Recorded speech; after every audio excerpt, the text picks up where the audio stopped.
Dear students, मैं doctor Vaishali Devpura, assistant professor department of political science, Meera girls college, B A final year के students के समक्ष third unit में जो आपका टॉपिक है फॉरेन पॉलिसी ऑफ रशिया, रूस की विदेश नीति पर वार्ता करने के लिए उपस्थित हूँ।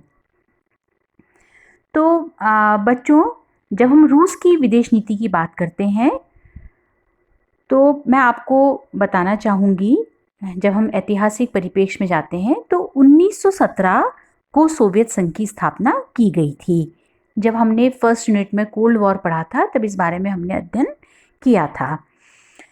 1917 में सोवियत संघ की स्थापना हुई और 1921 में लेनिन ने नई आर्थिक नीति की घोषणा की। 1922 में स्टालिन को कम्युनिस्ट पार्टी का महामंत्री बनाया गया। उसके बाद 1956 में ख्रुश्चेव, 1964 में ब्रेजनेव पार्टी के महामंत्री बने। इन दिनों पार्टी के महामंत्री की स्थिति एक डिक्टेटर की तरह थी, अधिनायक की तरह थी।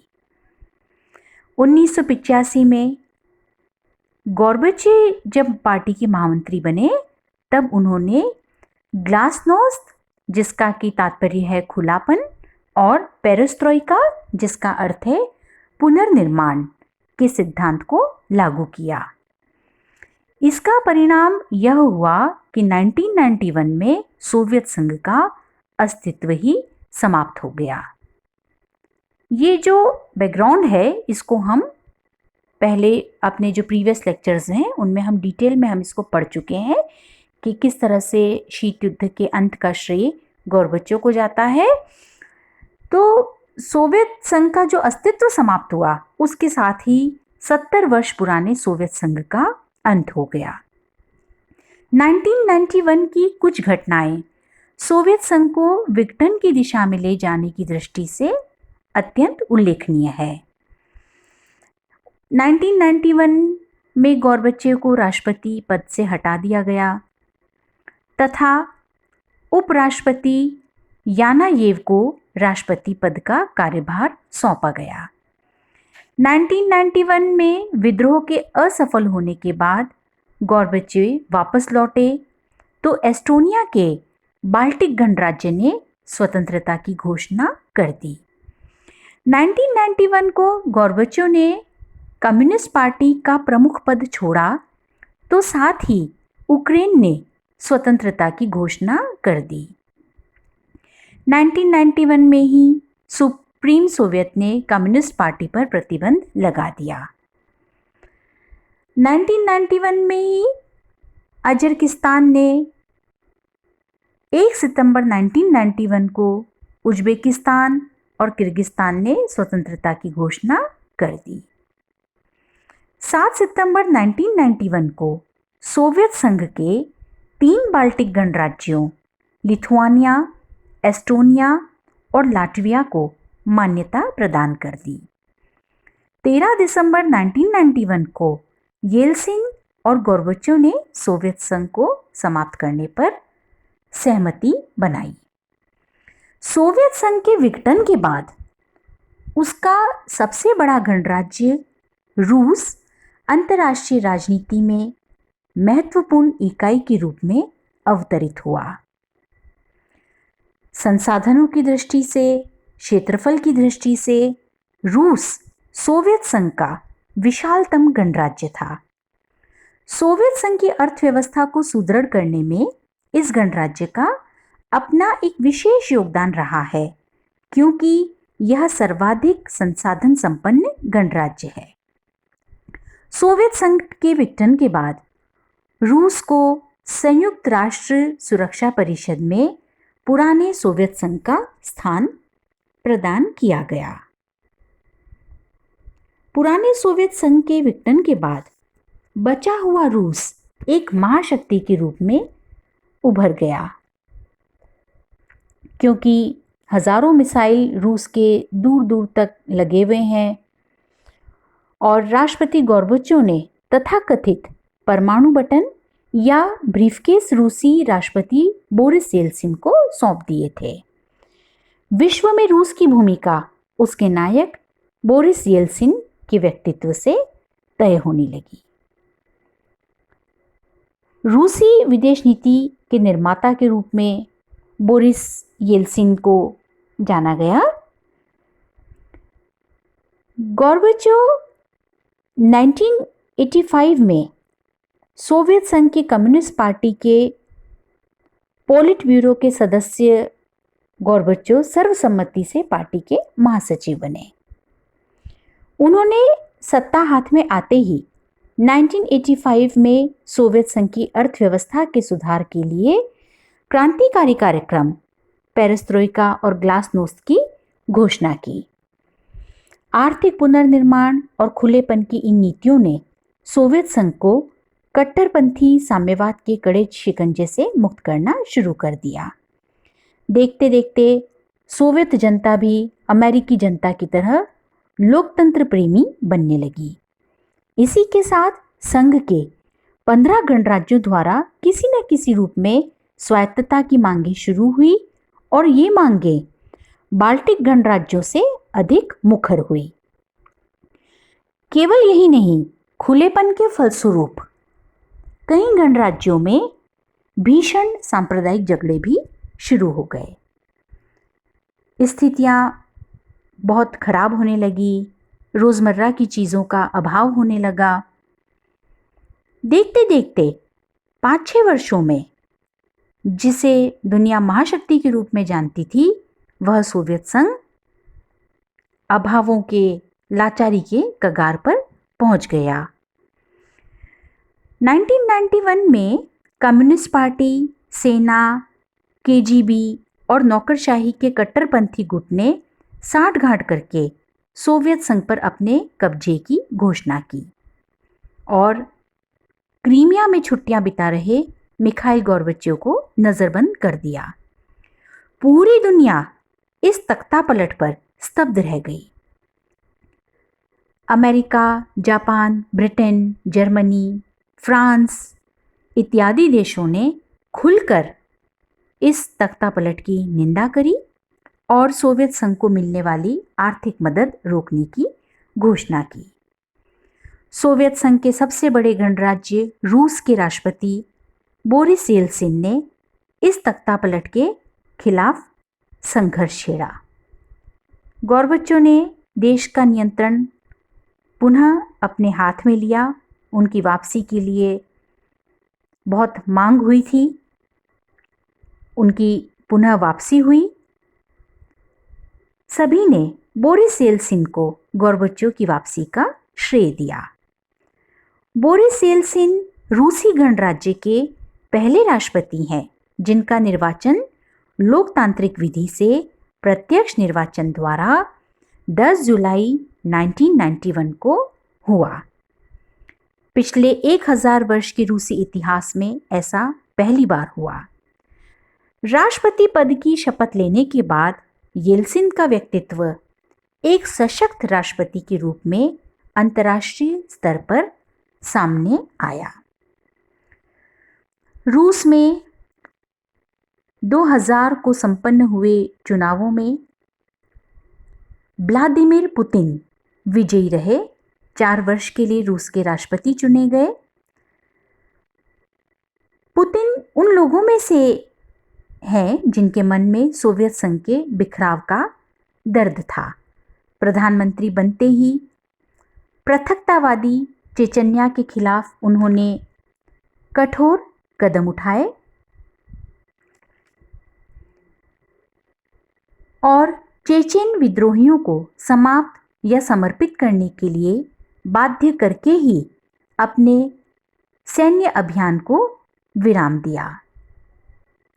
पुतिन की प्राथमिकता थी कि वे रूस को एक शक्तिशाली राष्ट्र बनाना चाहते थे। 26 दिसंबर 1991 को सोवियत संघ के विघटन के पश्चात रूस एक स्वतंत्र संप्रभु राज्य के रूप में सामने आया। रूस की विदेश नीति के बारे में 2 दृष्टिकोण हैं। पहला, कि रूस पुराने सोवियत संघ का उत्तराधिकारी राज्य है, अतः अंतर्राष्ट्रीय राजनीति में वह उसी तरह की विदेश नीति अपनाएगा जो पुराने सोवियत संघ की थी।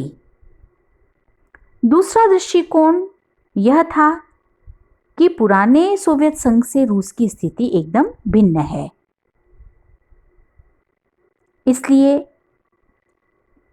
जो विदेश नीति है रूस की, उसमें उसकी अपनी एक सोच है और यूरोपीय महादेश की भांति रुझान है। पुराने सोवियत संघ के अस्तित्व काल में और अंतर्राष्ट्रीय परिदृश्य में रूस के अस्तित्व में आने के बाद दोनों परिस्थितियों में व्यापक अंतर है। एक तो जो सोवियत संघ के विघटन के पूर्व की स्थिति थी और जो एक सोवियत संघ के विघटन के बाद, दोनों ही जो परिदृश्य हैं उनमें अंतर है। जहां पश्चिमी देश सोवियत संघ की साम्यवादी व्यवस्था को छिन्न भिन्न करने में लगे हुए थे, वहीं वे रूस को मुक्त बाजार व्यवस्था को सुदृढ़ करने के लिए और लोकतंत्र लाने के लिए आर्थिक सहायता देने की नीति का पालन कर रहे थे। रूस की विदेश नीति की कुछ जो विशेषताएं उभर कर सामने आई, उनमें से प्रमुख है संयुक्त राष्ट्र संघ के साथ सहयोग, अमेरिका के साथ सामान्य सहयोगी संबंध, यूरोपीय राष्ट्र विशेषकर जर्मनी के साथ घनिष्ठ आर्थिक संबंध, नाटो के साथ शांति के लिए साझापन, चीन और जापान के साथ विवादों को सुलझाने की नीति और भारत के साथ घनिष्ठ संबंध बनाने की इच्छा। रूस और राष्ट्रकुल की यदि बात की जाए तो सोवियत संघ के गणराज्य कजाकिस्तान की राजधानी अलमाता में सोवियत संघ से अलग हुए 12 में से 11 गणराज्यों के राष्ट्रपतियों ने 21 दिसंबर 1991 को एक समझौते पर हस्ताक्षर कर स्वतंत्र राष्ट्रों के राष्ट्रकुल Commonwealth of independent states CIS की स्थापना की, अपनी स्वीकृति प्रदान करी, स्थापना की। जॉर्जिया को छोड़कर सभी 11 गणराज्यों ने 3 समझौतों पर हस्ताक्षर किए, जिसमें कुछ प्रमुख बातें हैं कि 11 गणराज्यों ने संयुक्त राष्ट्र सुरक्षा परिषद में सोवियत संघ का स्थान रूसी गणराज्य को दिए जाने की सिफारिश की। सभी 11 गणराज्य राष्ट्रकुल के सह संस्थापक सदस्य माने जाएंगे और उनके समान अधिकार होंगे। 11 गणराज्य स्वतंत्र सार्वभौमिक गणराज्य होंगे और उनकी वर्तमान सीमाओं को मान्यता प्राप्त होगी। और तीसरी प्रमुख बात थी कि 31 दिसंबर तक के लिए एक संयुक्त सैनिक कमान होगी, जिसके बाद एक स्थायी कमान का गठन किया जाएगा। परमाणु अस्त्रों पर सदस्य देशों के राष्ट्राध्यक्षों का नियंत्रण होगा। परमाणु हथियारों पर नियंत्रण की जो वर्तमान प्रणाली थी, उसको जारी रखने पर सहमति व्यक्त की गई। इसमें यह व्यवस्था है कि परमाणु बटन रूसी राष्ट्रपति बोरिस येल्सिन के पास रहेगा, लेकिन इसका प्रयोग रूस, कजाकिस्तान, बेलारूस तथा यूक्रेन की सहमति से किया जाएगा। ये 4 गणराज्य जिनकी धरती पर परमाणु हथियार मौजूद थे, किंतु अनेक प्रश्नों पर मतभेद भी बने रहे, जैसे आर्थिक नीति, परंपरागत संयुक्त सशस्त्र सेनाओं का नियंत्रण और राष्ट्रकुल चार्टर को स्वीकार करना। येल्सिन के प्रभुतावादी व्यक्तित्व के कारण यूक्रेन को भय रहा कि रूस उस पर छा जाएगा। सोवियत संघ के परमाणु हथियारों का एक बड़ा हिस्सा यूक्रेन के पास है और उसके बारे में कोई फैसला उसकी सहमति से ही लिया जा सकता है। नव स्वाधीन देशों का राष्ट्रकुल अपनी स्थापना के समय से ही संकटों से गुजर रहा था। यूक्रेन और रूस के बीच गंभीर मतभेद, काला सागर स्थित बेड़े और भूतपूर्व सोवियत संघ की परिसंपत्तियों के बंटवारे को लेकर भी मतभेद रहे हैं। अब हम बात करेंगे रूस और संयुक्त राज्य अमेरिका की। रूस और संयुक्त राज्य अमेरिका के संबंध उन संबंधों के एकदम विपरीत है जो सोवियत संघ और अमेरिका के रहे। राष्ट्रपति बुश ने रूस के साथ राजनयिक संबंध कायम कर लिए। वह सुरक्षा परिषद के स्थायी सदस्य के रूप में रूस की सदस्यता को स्वीकार कर लिया गया। जब रूढ़िवादी तत्वों ने येल्सिन सरकार के आर्थिक सुधारों और अर्थव्यवस्था के निजीकरण की योजनाओं को चुनौती दी तो अमेरिका में इसकी तीखी प्रतिक्रिया हुई। 1992 में येल्सिन ने अमेरिका की यात्रा की। अमेरिका और रूस के बीच शिखर वार्ता के आखिरी दिन एक वॉशिंगटन चार्टर पर भी हस्ताक्षर हुए। दोनों देशों के बीच शिखर वार्ता शीत युद्ध के बाद विभिन्न क्षेत्रों में सहयोग की दृष्टि से महत्वपूर्ण घटना है। दोनों देशों में सैनिक, आर्थिक और वैज्ञानिक सहयोग हेतु आह्वान किया गया। साथ ही शस्त्र कटौती के एक महत्वपूर्ण समझौते पर हस्ताक्षर किए गए। एक विस्तृत अंतरिक्ष अभियान में सहयोग के लिए भी सहमति हुई, जिसके तहत अमेरिकी अंतरिक्ष शटल की अक्टूबर 1993 में प्रस्तावित उड़ान पर रूसी अंतरिक्ष यात्री भेजने तथा रूसी अंतरिक्ष केंद्र मीर पर अमेरिकी अंतरिक्ष यात्री भेजने पर विचार की बात हुई। दोनों देशों के राजनयिक और पत्रकार एक दूसरे देश की आसानी से यात्रा कर सकेंगे। रूस को व्यापार की दृष्टि से अधिक महत्व वाले राष्ट्र का दर्जा दिया गया। 1992 को रूस के राष्ट्रपति येल्सिन ने अमेरिका की आपत्ति के पश्चात भारत को रॉकेट प्रौद्योगिकी हस्तांतरण पर रोक लगा दी।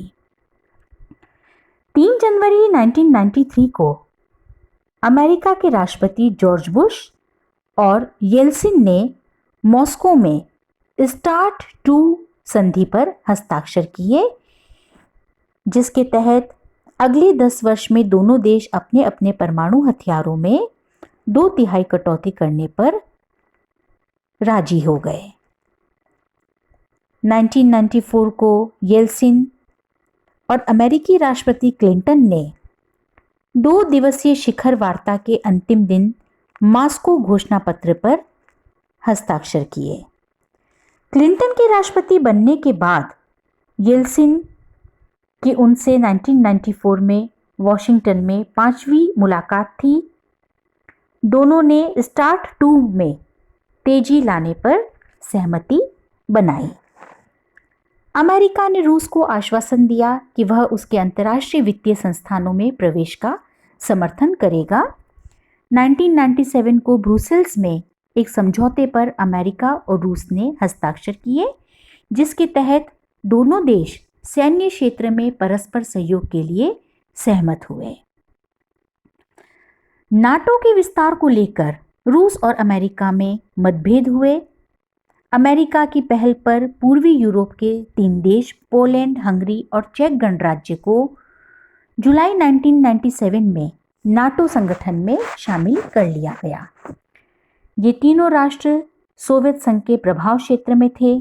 नाटो के विस्तार को रूस ने अपनी राष्ट्रीय सुरक्षा के लिए खतरा समझा और हेलसिंकी शिखर सम्मेलन में क्लिंटन के प्रस्ताव को अस्वीकार कर दिया।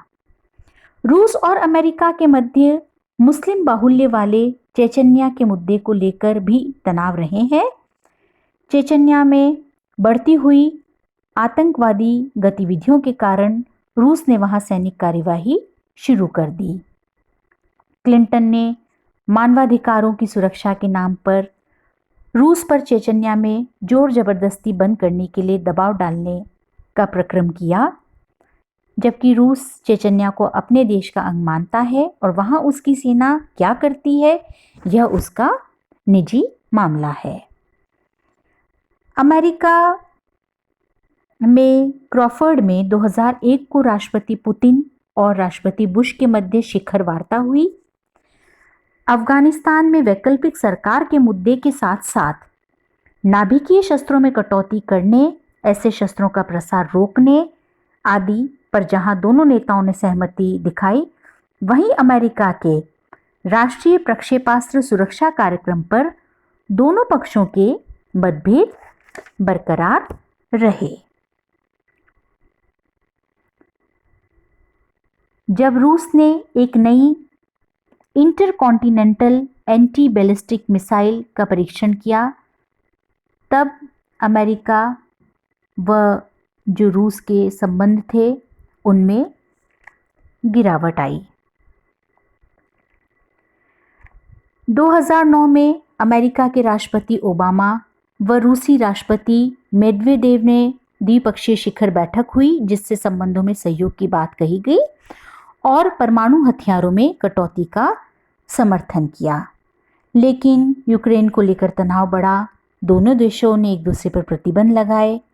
सीरिया और यूक्रेन के मसले पर रूसी साम्राज्यवादी सीधे टकराव की मुद्रा में आ गए और कई बार संबंधों में गिरावट भी देखी गई। इसके पहले 2003 को कैंप डेविड में राष्ट्रपति बुश ने राष्ट्रपति पुतिन से भेंट की। दोनों ने नई सदी की चुनौतियों का सामना करने के लिए सामरिक रिश्तों को सुदृढ़ करने पर बल दिया। आर्थिक रिश्तों को मजबूती करने पर भी सहमति बनाई। निशस्त्रीकरण के मुद्दे पर यदि बात की जाए तो मॉस्को में क्रेमलिन में 4 दिवसीय शिखर सम्मेलन 2002 में जो हुआ था, उसमें बुश और पुतिन ने एक ऐतिहासिक परमाणु निशस्त्रीकरण संधि तथा आतंकवाद के खिलाफ लक्षित सामरिक सहयोग संधि पर हस्ताक्षर किए थे।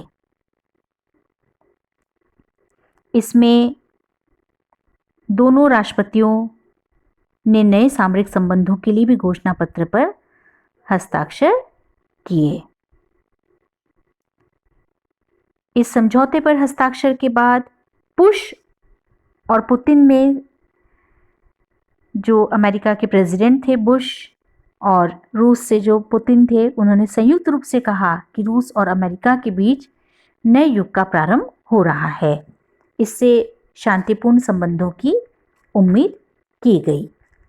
लेकिन जो कुछ मुद्दे थे, सीरिया और यूक्रेन का जो मसला था उसमें, और जो आर्थिक प्रतिबंधों की बात थी, कुछ ऐसे मुद्दों के साथ ही दो आपसी संबंधों में कमी भी देखी गई।